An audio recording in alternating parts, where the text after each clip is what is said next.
Hello दोस्तों। आज जो हमारा टॉपिक है डिस्कशन का वो है सर्कुलर फ्लो ऑफ इनकम।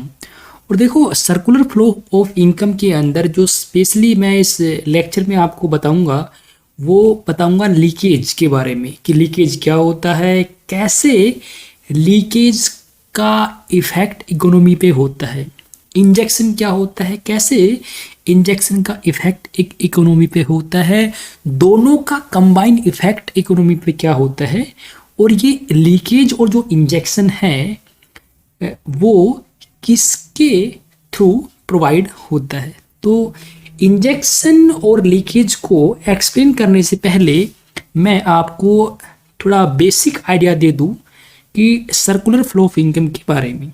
चलिए स्टार्ट कर लेते हैं। सबसे पहले circular flow of income circular flow of income होता क्या है। देखो, सर्कुलर फ्लो ऑफ इनकम का मतलब होता है फ्लो, या आप कह सकते हो movement of goods and services. Circular flow of income के अंदर सबसे पहले क्या होता है, मूवमेंट होता है। आप देखो, नाम से मालूम पड़ रहा है फ्लो का मतलब क्या होता है, मूवमेंट होता है। तो फ्लो या फिर आप कह सकते हो movement of goods and services. जब मूवमेंट होगा गुड्स एंड सर्विसेज का तो उसको हम बोलते हैं रियल फ्लो।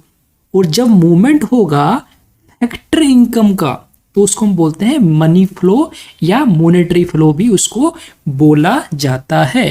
फैक्टर इनकम मतलब सबसे पहले माइंड में आएगा फैक्टर।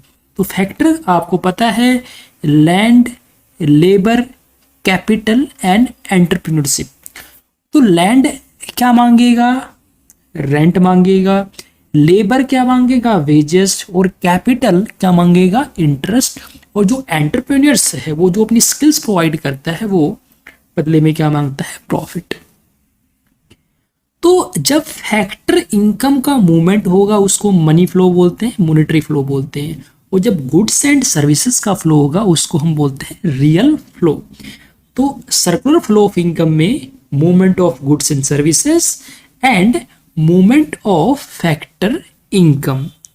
जब ये जो मूवमेंट मैं आपको बता रहा हूं गुड्स एंड सर्विसेज का और जो फैक्टर इनकम का जो मूवमेंट जो फ्लो होगा among various sectors of economy, तो इसको हम बोलते हैं सर्कुलर फ्लो ऑफ इनकम। कि सर्कुलेशन हो रहा है income, that is factor income, और goods and services among sectors of the economy. Economy के जो सेक्टर्स है, अब सेक्टर्स कौन कौन से हैं, तो 5 तरह के सेक्टर्स मैं आपको बताऊंगा जनरली। सबसे पहले house hold sector, house hold जैसे मैं, नॉर्मल पर्सन। उसके बाद प्रोड्यूसिंग सेक्टर जिसको हम फर्म बोलते हैं, फिर गवर्नमेंट सेक्टर, फॉरेन सेक्टर और फाइनेंशियल सेक्टर। तो 5 तरह के ये सेक्टर जो है इकोनॉमी के अंदर जिनका रोल होता है मूवमेंट में। मूवमेंट फैक्टर इनकम का होगा, मूवमेंट गुड्स एंड सर्विसेज का होगा। तो मैंने आपको एक बेसिक आइडिया दिया, बेसिक मीनिंग बताया कि सर्कुलर फ्लो ऑफ इनकम क्या होता है। जब मूवमेंट होता है, जब फ्लो होगा गुड्स एंड सर्विसेज का उसको हम बोलते हैं रियल फ्लो। जब मूवमेंट या फ्लो होगा फैक्टर इनकम का, फैक्टर इनकम मतलब जो factory, land, labour, capital, entrepreneurship है उनकी इनकम है। अब देखो 5 तरह के मैंने आपको सेक्टर्स बताए। सबसे पहले मैं बात कर लेता हूँ 2 सेक्टर मॉडल की। एक मैं आपको बताऊंगा, उससे आपको आइडिया लग जाएगा। 2 सेक्टर मॉडल नाम से ही मालूम पड़ रहा है, इसमें जो मूवमेंट होगा गुड्स एंड सर्विसेज का और फैक्टर इनकम का वो 2 सेक्टर्स के बीच में होगा। 2 सेक्टर मॉडल मतलब 2 सेक्टर के बीच में मूवमेंट होगा goods and services and factor income का। तो देखो, जो प्रोड्यूसिंग सेक्टर यानी जो फर्म है और हाउस होल्ड सेक्टर, इनके बीच में कैसे मूवमेंट होता है गुड सर्विस और फैक्टर इनकम का देखते हैं सबसे पहले। तो देखो, हाउस होल्ड सेक्टर जो है वो प्रोड्यूसिंग सेक्टर को अपनी फैक्टर सर्विस देता है। मतलब मैं अगर अपनी बात करूं, मैं कहीं जॉब कर रहा हूं तो मैं एक तरह से फैक्टर सर्विस दे रहा हूं। फैक्टर, क्योंकि देखो प्रोड्यूसिंग फर्म के लिए तो लेबर आ रहा है, तो मैंने एज ए हाउस होल्ड मैंने अपनी फैक्टर सर्विस दी, तो बदले में जो प्रोड्यूसिंग फर्म है वो क्या देगी, वेजेस। अगर लैंड दिया है तो रेंट, कैपिटल दिया है तो मुझे इंटरेस्ट मिलेगा, मैं अपनी स्किल्स प्रोवाइड कर रहा हूँ तो मुझे प्रॉफिट मिलेगा। तो फैक्टर सर्विस के बदले वेजेस मिलता है, रेंट मिलता है, इंटरेस्ट मिलता है एंड प्रॉफिट मिलता है। जब ये हाउस होल्ड के पास इनकम आएगी in form of wages, rent, interest, profit, तो ये हाउस होल्ड सेक्टर क्या करेंगे, गुड्स एंड सर्विसेज परचेज करेंगे। कहाँ से, प्रोड्यूसिंग सेक्टर से। तो प्रोड्यूसिंग सेक्टर जो है वो इनको गुड सर्विस देगा और ये बदले में क्या देंगे, इनको रुपए देंगे, यानी मनी स्पेंड करेंगे, जिसको हम बोलते हैं एक्सपेंडिचर ऑन कंजम्पशन। ये कंजम्पशन करेंगे, उसके ऊपर एक्सपेंडिचर करेंगे। तो ऐसे ही जब in producing sector, house hold sector के साथ अगर एक सेक्टर और आ जाए गवर्नमेंट सेक्टर, तो 3 मॉडल बोल देंगे। जब फॉरेन सेक्टर भी आ जाएगा तो 4 मॉडल हो जाएगा। जब फाइनेंशियल सेक्टर भी आ जाएगा तो 5, इसको 5 मॉडल बोलते हैं। तो मैंने आपको एक बेसिक आइडिया दे दिया कि सर्कुलर फ्लो ऑफ इनकम क्या होता है और कैसे जो मॉडल ऑफ इनकम के अंदर मूवमेंट होता है। अब मैं मेनली अपने टॉपिक पे आ जाता हूं, जो है लीकेज और इंजेक्शन। लीकेज मतलब फ्लो ऑफ इनकम का कम होना, लीकेज मतलब फ्लो ऑफ इनकम का कम होना।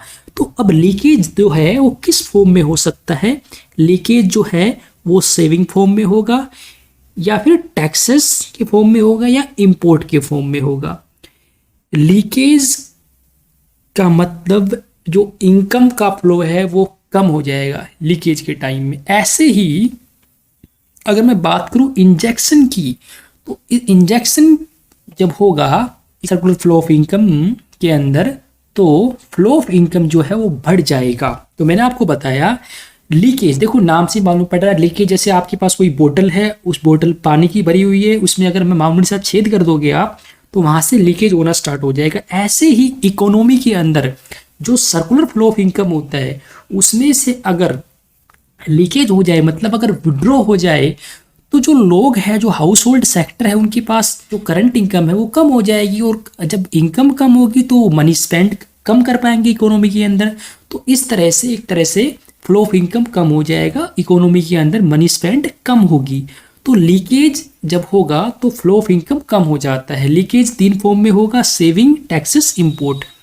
अब ये लीकेज जो है वो किसके थ्रू होता है, फाइनेंशियल सेक्टर के थ्रू, गवर्नमेंट सेक्टर के थ्रू, और फॉरेन सेक्टर, जिसको हम ओवरसीज सेक्टर भी बोल देते हैं। तो अगर मैं लीकेज की बात करूं, यानी कैसे सर्कुलर फ्लो ऑफ इनकम को अगर कम करना है, तो लीकेज जो होगा वो किसके थ्रू होगा, फाइनेंशियल सेक्टर के थ्रू, गवर्नमेंट सेक्टर के थ्रू और फॉरेन सेक्टर के थ्रू। फाइनेंशियल सेक्टर का मतलब होता है जो फाइनेंशियल सर्विस प्रोवाइड करते हैं, जैसे कि बैंक्स हो गया, इंश्योरेंस कंपनीज हो गई, इन्वेस्टमेंट कंपनीज हो गई, ये सब फाइनेंशियल सर्विस प्रोवाइड करते हैं। तो लीकेज मतलब फ्लो ऑफ इनकम का कम होना, और किस फॉर्म में होगा, सेविंग, टैक्सेस, इंपोर्ट। देखो सबसे पहले सेविंग की बात करता हूं मैं। सेविंग किसके थ्रू होगी, फाइनेंशियल सेक्टर के थ्रू। फाइनेंशियल सेक्टर क्या करेगा, एक सेविंग का ऑप्शन प्रोवाइड करता है हाउस होल्ड और प्रोड्यूसिंग फर्म को। मान लो किसी ए नाम के पर्सन के पास 100 रुपए है करंट में, अगर फाइनेंशियल सेक्टर इसको ऑप्शन दे दे सेविंग करने के लिए, तो ये अपने 100 रुपए में से मान लो 20 रुपए जो निकाल कर सेविंग कर देगा, तो पहले जो ये 100 रुपए खर्च कर रहा था इकोनॉमी के अंदर, अब तो ये 80 रुपए कर पाएगा। तो एक तरह से लीकेज हो रहा है, लीकेज जो है वो सेविंग के रूप में हो रहा है। तो यहाँ पर जो लीकेज प्रोवाइड किया जा रहा है वो फाइनेंशियल सेक्टर के द्वारा प्रोवाइड किया जा रहा है। फाइनेंशियल सेक्टर जो है वो हाउस होल्ड और प्रोड्यूसिंग सेक्टर को एक सेविंग का ऑप्शन दे रहा है, कि जहां पर पहले 100 रुपए खर्च किए जा रहे थे हाउस होल्ड सेक्टर के द्वारा, आप ये 20 रुपए अगर सेव कर ले फाइनेंशियल सेक्टर के अंदर बैंक में जमा कर दे, तो अब ये 80 खर्च कर पाएंगी, मतलब जो फ्लो ऑफ इनकम कम हो जाएगा। अब इकोनॉमी के अंदर जो मनी है वो कम खर्च होगी, कम स्पेंड होगी, तो फ्लो ऑफ इनकम कम हो जाता है लीकेज के अंदर। तो पहले मैंने आपको बताया कि लीकेज होगा सेविंग के फॉर्म में, और सेविंग के ऑप्शन देगा फाइनेंशियल सेक्टर। उसके बाद हम बात करते हैं टैक्स की। देखो टैक्स जो है वो गवर्नमेंट सेक्टर द्वारा चार्ज किया जाएगा। जब गवर्नमेंट अगर लीकेज करना हो, गवर्नमेंट यानी फ्लो ऑफ इनकम को कम करना हो, तो गवर्नमेंट क्या करेगी, टैक्स वसूलना स्टार्ट कर देती है, टैक्स कलेक्ट करना स्टार्ट कर देगी। उससे जो हाउस होल्ड है उसके पास इनकम कम बचेगी, इनकम कम बचेगी तो वो कम स्पेंड कर पाएंगे, कॉमन सी बात है। तो लीकेज का मतलब फ्लो ऑफ इनकम का कम हो जाना, एक इकोनॉमी के अंदर मनी स्पेंड कम होगी। पहले मैंने आपको बताया सेविंग के फॉर्म में लीकेज होता है, मतलब विड्रॉल होगा सर्कुलर फ्लो ऑफ इनकम का। दूसरा गवर्नमेंट सेक्टर यानी गवर्नमेंट टैक्स वसूल करेगी तो इकोनॉमी के अंदर मनी कम स्पेंड होगा। तीसरा foreign sector, foreign sector import के फॉर्म में लीकेज करता है, इंपोर्ट के फॉर्म में। देखो अगर मान लो रेजिडेंट है इंडिया का और वो इंपोर्ट करे, मतलब अगर वो बाई करता है किसी और कंट्री से, तो कॉमन सी बात है जो रुपए इकोनॉमी अपनी इंडियन इकोनॉमी के अंदर जो स्पेंड होने थे वो रुपए कहाँ चले गए, अब बाहर चले गए, तो एक तरह से लीकेज हो गया। तो अब हम बात करते हैं इंजेक्शन। नाम से मालूम पड़ रहा है इंजेक्शन, जैसे डॉक्टर इंजेक्शन लगाता है तो आप देखते हो इंजेक्शन में एक मेडिसिन होती है लिक्विड फॉर्म में। तो जैसे ही इंजेक्शन लगाया जाएगा किसी पर्सन को तो उसकी बॉडी को थोड़ा बूस्ट मिलता है। मतलब अगर कोई डिजीज से, मतलब किसी को कोई डिजीज है तो जैसे इंजेक्शन लगाया जाएगा तो उसको थोड़ी रिकवरी फील होती है, थोड़ा अच्छा महसूस होता है। तो ऐसे ही इकोनॉमी के अंदर भी इंजेक्शंस होता है, सर्कुलर फ्लो ऑफ इनकम के अंदर इंजेक्शन प्रोवाइड किया जाता है। इंजेक्शन कौन प्रोवाइड करेगा, फाइनेंशियल सेक्टर प्रोवाइड करेगा, गवर्नमेंट सेक्टर प्रोवाइड करेगा, फॉरेन सेक्टर प्रोवाइड करेगा। इंजेक्शन 3 फॉर्म में होंगे, पहले इन्वेस्टमेंट फॉर्म में, गवर्नमेंट स्पेंडिंग और एक्सपोर्ट। तो इंजेक्शन से जो फ्लो ऑफ इनकम है वो बढ़ जाएगा, क्योंकि इकोनॉमी के अंदर ज़्यादा स्पेंड होगा। जब लोगों के पास ज़्यादा पैसा रहेगा तो ज़्यादा रुपए रहेंगे तो लोग ज़्यादा खर्च कर पाएंगे, कॉमन सी बात है। तो इंजेक्शन जब होगा सर्कुलर फ्लो ऑफ इनकम के अंदर तो फ्लो ऑफ इनकम बढ़ जाएगा। लोग जो पहले कम खर्च कर पा रहे थे अब ज़्यादा खर्च कर पाएंगे, क्योंकि इकोनॉमी को एक तरह से बूस्ट मिलेगा यहाँ पर। तो इंजेक्शन जो है वो 3 तरह की फॉर्म में होगा। इन्वेस्टमेंट, सबसे पहले जो फाइनेंशियल सेक्टर है ये बिजनेस फर्म्स के अंदर इन्वेस्टमेंट कर देंगे। तो जब कॉमन सी बात है, जब बिजनेस फर्म्स के अंदर जब इन्वेस्टमेंट होगा तो उनके पास ज़्यादा वो प्रोडक्शन करेंगे। ज़्यादा प्रोडक्शन करने से उनको लेबर की रिक्वायरमेंट होगी और लेबर ज़्यादा होगा तो लोगों को ज़्यादा उनको इनकम आएगी, उनको वेजेस मिलेगा, उनको रेंट मिलेगा, उनको कैप इंटरेस्ट मिलेगा, तो लोग ज़्यादा खर्च कर पाएंगे। तो फाइनेंशियल सेक्टर क्या करेगा, इन्वेस्टमेंट कर देगा बिजनेस फर्म के अंदर। तो इससे एक तरह से इंजेक्शन हो गया, एक तरह से जो फ्लो ऑफ इनकम है वो बढ़ जाएगा। ऐसे ही गवर्नमेंट जो है वो अपना स्पेंडिंग बढ़ा देगी, मतलब जो गवर्नमेंट वेलफेयर स्कीम्स प्रोवाइड कर देगी तो इकोनॉमी के अंदर ज़्यादा पैसा खर्च हो पाएगा और फ्लो ऑफ इनकम बढ़ जाएगा, लोगों के पास ज़्यादा पैसे आएगा। और अगर फॉरेन सेक्टर की बात करूँ तो फॉरेन सेक्टर जब एक्सपोर्ट करेगा, मतलब किसी और कंट्री को सेल करेंगे तो हमारी कंट्री में क्या है, रुपए आएंगे, फॉरेन करेंसी आएगी, तो इससे फ्लो ऑफ इनकम बढ़ जाएगा। जो लोग हैं उनके पास ज़्यादा पैसा हो जाएगा और ज़्यादा खर्च करेंगे, मनी जो ज़्यादा स्पेंड कर पाएंगे इकोनॉमी के अंदर। तो मैंने आपको बताया कि लीकेज के में क्या होता है, फ्लो ऑफ इनकम कम हो जाता है। और लीकेज 3 फॉर्म में होता है, सेविंग, टैक्सेस, इंपोर्ट। और ये फाइनेंशियल सेक्टर, गवर्नमेंट सेक्टर और फॉरेन सेक्टर के थ्रू होता है। ऐसे इंजेक्शन के अंदर हमारी इकोनॉमी को बूस्ट मिलता है। इंजेक्शन का मतलब होता है सर्कुलर फ्लो ऑफ इनकम का बढ़ जाना, फ्लो ऑफ इनकम ज़्यादा होगा, लोगों के पास ज़्यादा पैसा आएगा कि यहाँ पर जो फाइनेंशियल सेक्टर है वो इन्वेस्टमेंट कर देगा प्रोड्यूसिंग फर्म्स के अंदर। गवर्नमेंट जो है वो अधिक खर्च कर पाएगी, मतलब खर्च करती है वेलफेयर स्कीम्स के अंदर। एक्सपोर्ट होगा फॉरेन सेक्टर द्वारा तो एक इकोनॉमी के अंदर इनकम ज़्यादा आएगी, तो उससे फ्लो ऑफ इनकम बढ़ेगा, लोग ज़्यादा खर्च कर पाएंगे। अब कॉमन सी बात है, एक अगर खर्च करेगा मतलब एक के लिए एक्सपेंडिचर है तो दूसरे के लिए इनकम है। ये आपको बताया लीकेज क्या होता है, इंजेक्शन क्या होता है। अब हम बात कर लेते हैं कलेक्टिव इफेक्ट्स।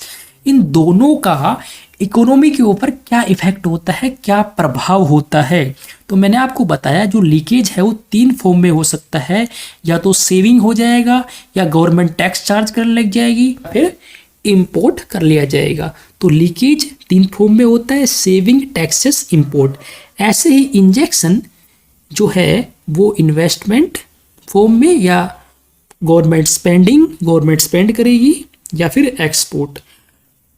तो इन दोनों का एक कलेक्टिव क्या इफेक्ट, क्या प्रभाव होगा इकोनॉमी के अंदर। तो मैंने आपको बताया, अगर लीकेज जो है वो बराबर हो जाए इंजेक्शन के, दोनों इक्वल हो, तो इसको हम बोलते हैं इक्विलिब्रियम, यानी न्यूट्रल इफेक्ट होगा इकोनॉमी के अंदर। इकोनॉमी जो है वो स्टेबल कंडीशन में रहेगी, बिल्कुल एज इट इज। ऐसे ही अगर लीकेज ज़्यादा हो जाए इंजेक्शन से, लीकेज का मतलब, लीकेज तीन फॉर्म में होता है, सेविंग, टैक्सेस, इंपोर्ट। यानी जब ज़्यादा विड्रॉ होने लग जाएगा तो फ्लो ऑफ इनकम कम हो जाएगा, लोगों के पास पैसा कम रहेगा। तो जब लीकेज ज़्यादा होता है इंजेक्शन से, तो मतलब इनकम, आउटपुट, एक्सपेंडिचर जो है वो गिरना स्टार्ट हो जाएगा। इनकम, आउटपुट, एक्सपेंडिचर जो है विल फॉल। उसका कारण, उससे क्या निकलेगा, एक इकोनॉमी के अंदर आ जाएगा रिसेशन या कॉन्ट्रैक्शंस आ जाएगा इकोनॉमी के अंदर। तो जब लीकेज ज़्यादा होगा इंजेक्शन से, मतलब इनकम, आउटपुट, एक्सपेंडिचर जो है वो कम होना स्टार्ट हो जाएगा, क्योंकि अब विड्रॉ ज़्यादा हो रहा है, तो लोगों के पास पैसा कम होगा। तो जब पैसा कम होगा तो एक्सपेंडिचर कहाँ से कर पाएंगी, ना ही प्रोडक्शन हो पाएगा इतना, ना ही उनकी इनकम हो पाएगी। तो ये तीनों चीज़ें गिरना स्टार्ट हो जाएगी और इससे इकोनॉमी के अंदर रिसेशन आ जाएगा। उसके बाद अगर इंजेक्शन ज़्यादा हो जाए लीकेज से, इंजेक्शन का मतलब, इंजेक्शन तीन फॉर्म में होगा, इन्वेस्टमेंट कर दिया जाए, गवर्नमेंट स्पेंड करना स्टार्ट कर दे, एक्सपोर्ट होना स्टार्ट हो जाए, तो इंजेक्शन ज़्यादा हो जाएगा लीकेज से। यानी यहाँ पर जो फ्लो ऑफ इनकम है वो बढ़ जाएगा। फ्लो ऑफ इनकम का बढ़ना मतलब लोगों के पास ज़्यादा पैसा होगा, वो ज़्यादा वो खर्च कर पाएंगे। तो जब इंजेक्शन ज़्यादा होगा लीकेज से, तो इनकम बढ़ेगी लोगों की, आउटपुट ज़्यादा प्रोडक्शंस होगा। जब अच्छी इनकम बढ़ेगी तो लोग ज़्यादा खर्च कर पाएंगे, और जब आउटपुट ज़्यादा होगा, ज़्यादा प्रोडक्शन होगा, तो उसके लिए लेबर की रिक्वायरमेंट होगी, तो एम्प्लॉयमेंट भी बढ़ेगा। तो इंजेक्शन जब लीकेज से ज़्यादा होगा तो इनकम, आउटपुट, एक्सपेंडिचर और एम्प्लॉयमेंट विल राइज, एम्प्लॉयमेंट भी बढ़ेगा, जिससे इकोनॉमी को एक बूम, एक एक्सपांसन होगा, एक अच्छा बूम आएगा इकोनॉमी के अंदर। तो ये था लीकेज और इंजेक्शंस